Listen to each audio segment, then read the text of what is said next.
Magandang araw mga kaibigan.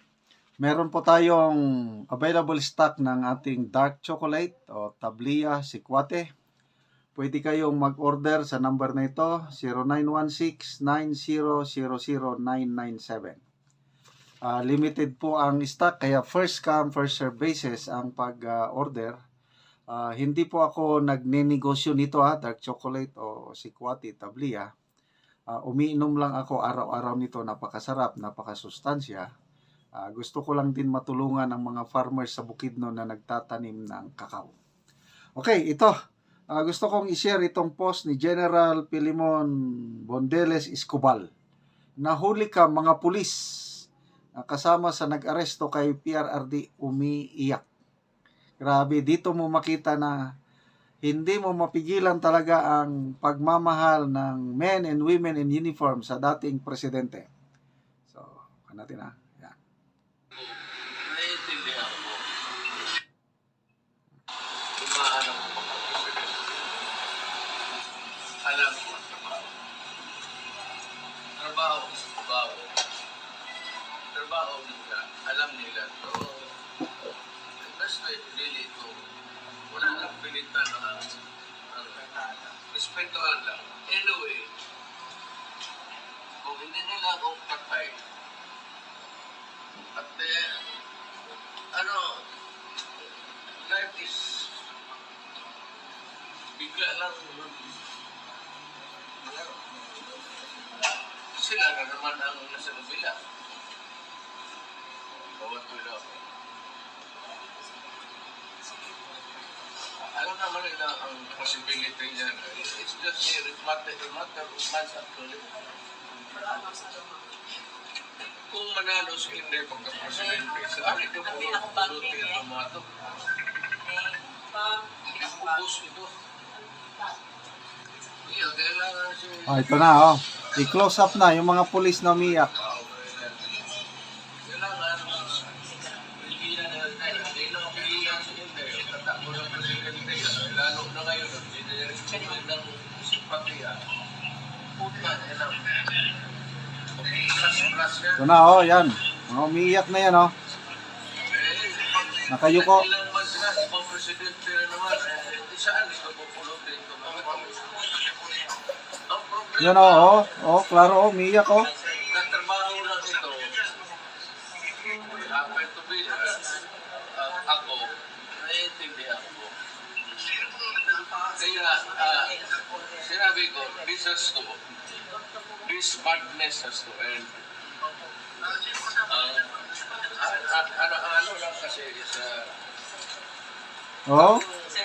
umiiyak sila, Let me be Hindi nila mapigilan. when you are placed under arrest. Grabe. Ulitin natin, Plus yan. Ilang months na, ibang presidente na naman. Saan gusto po pulutin ito? Ang problema, katrabaho lang ito. Happen to be, ako, naiintindihan ko. Kaya, sinabi ko, this madness has to end.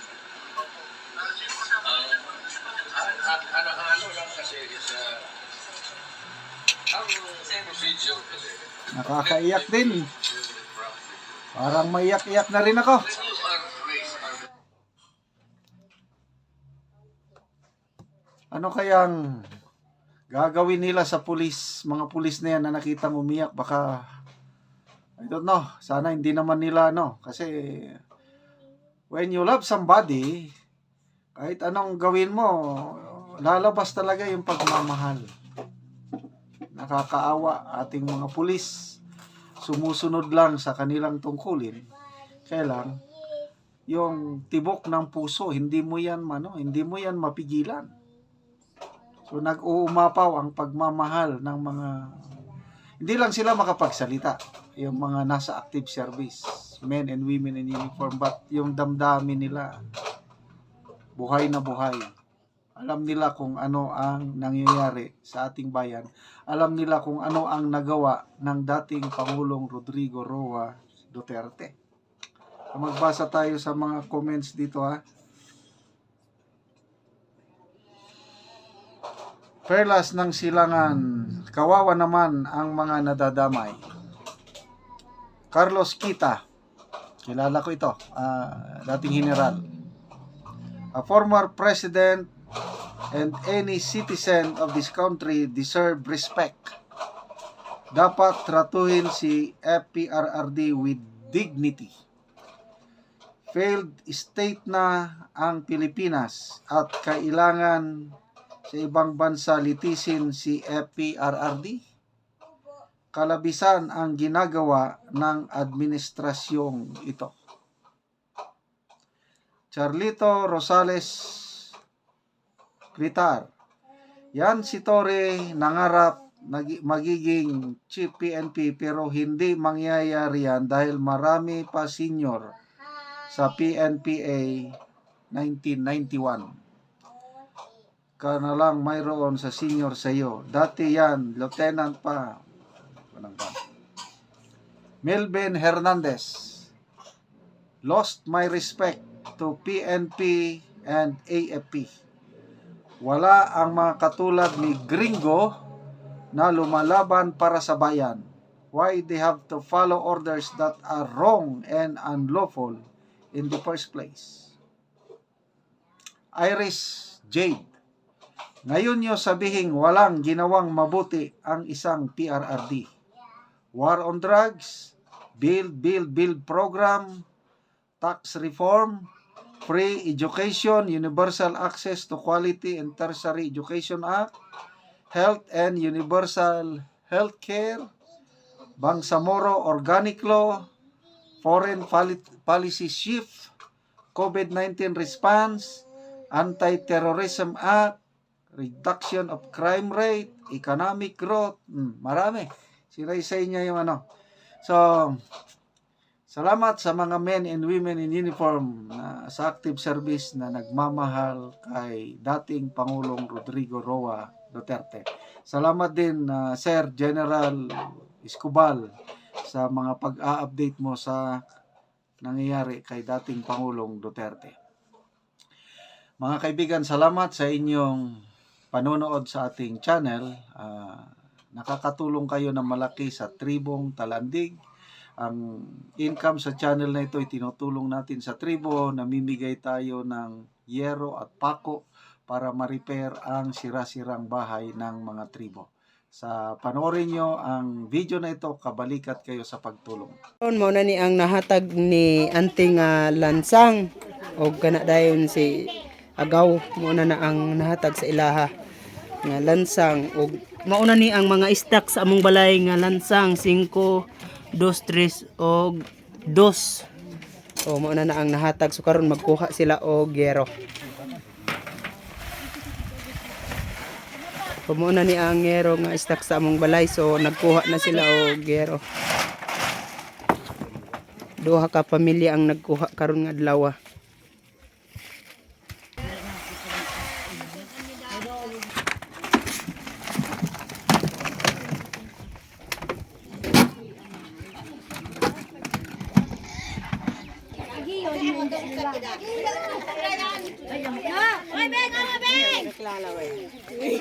Kilala, di makapanggalay.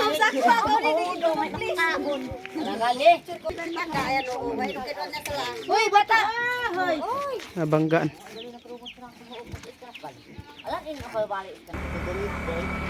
Siya ko bin masala.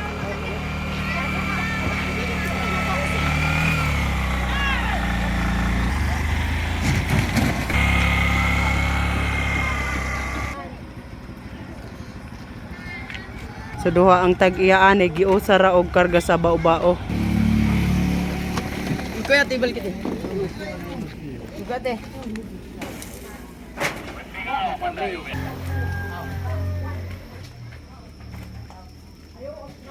Og karon mao na ni ang balay ni Ante nga kuan na gid kaayo kanang bulsot na gyud. Una ni siya ang natagaan og yero. Si Ante. Wala na. Daghan gyud ang bulsot. Sakat na rin mo rin. Patay. Oo. So unsa ang imong maistorya nga natagaan na si Auntie Ogsen? Dili si Auntie Kabalo magbisaya. So ikaw ang maistorya. Yung lain mga istorya nga. Oo. Una, salamat ko sa Ginoo nga naitaw nga kapang hatag o kinsay tulog na to yung ilang mga balay. Oo. Ilabi na si mama, Oo. ilan man yung balay. Oo. Salamat yun sa tao nga mo di kuanan sa atong Ginoo. Oo. Igiyahan sa ginawa o buhat. Oo. Kana karon nakaabot si Berensin Oo. ay makatulog dito sa Oo. ang gidi makalimot ang Oo. So bulsot na gyud kaayo ang balay ni Ante. sa Oo. Ana nakita na gyud nga karon mag-atubili sila. Ay bulsot na kaayo. salamat yun